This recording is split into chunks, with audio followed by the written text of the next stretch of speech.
Isometric views of solid.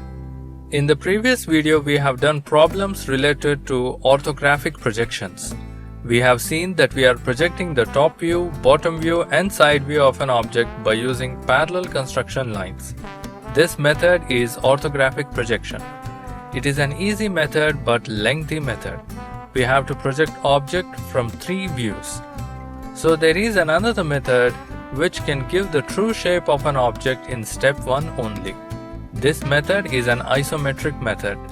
So in this video, we are going to learn about isometric views of an object. Isometric projection is the method which can give the true shape of an object in only a single step. In an isometric projection, such arrangement is made that all of the axes x, y and z axes are drawn in such a way that each axis is inclined at 120 degrees with each other as shown.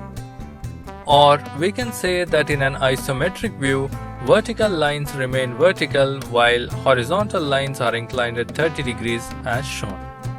Keeping vertical lines unchanged and inclining horizontal lines at 30 degrees is the only logic to solve problems of isometric views. In this type of projection, we are shifting solids in horizontal lines so that we can see the true shape of an object. It is the simplest method of projection. So now we will see some problems related to isometric view. Draw the isometric view of a pentagonal pyramid, the projection of which are given below. In the problem, projection of the pentagonal prism is given. We have to draw its isometric view. So we can see in the problem, pentagonal prism is resting on corner E on HP. We have to draw its isometric view, that is, we have to shift the pentagonal pyramid into a 30 degrees inclined horizontal line. So let's see how its isometric view can be drawn.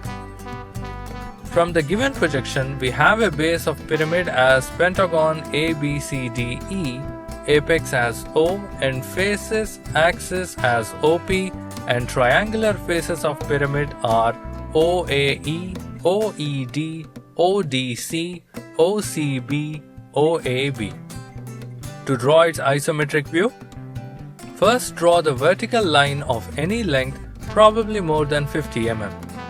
Then draw 2 horizontal lines inclined at 30 degrees to the vertical line. So these horizontal lines are inclined at 60 degrees with each other. Now draw the parallelogram using these 2 horizontal lines such that its length should be more than base side length, that is, length of AB. The angle between 2 edges of the parallelogram must be 60 degrees. Now shift the edge AB on one of the horizontal lines by measuring it using a compass. Similarly, shift points C and D on other edge of the parallelogram. We can shift point E also, but it's not needed because point E is hidden in the back portion of the pyramid. Now draw the perpendicular bisector of edge AB. It can be drawn perpendicularly from midpoint of AB. Now mark point P on the perpendicular bisector by taking its measurement from the given projection, that is, measure the length of OQ and mark it on the perpendicular bisector. Name that point as P. Now draw axis OP by taking its measurement from the front view of the given projection. We get all the corners of the pentagonal pyramid. Join AB, BC, CD, OA, OB, OC and OD. Draw axis in dotted line as it cannot be visible. The obtained projection is the isometric view of the pentagonal pyramid. The view gives the true shape and every view like top, front, side view in single step only.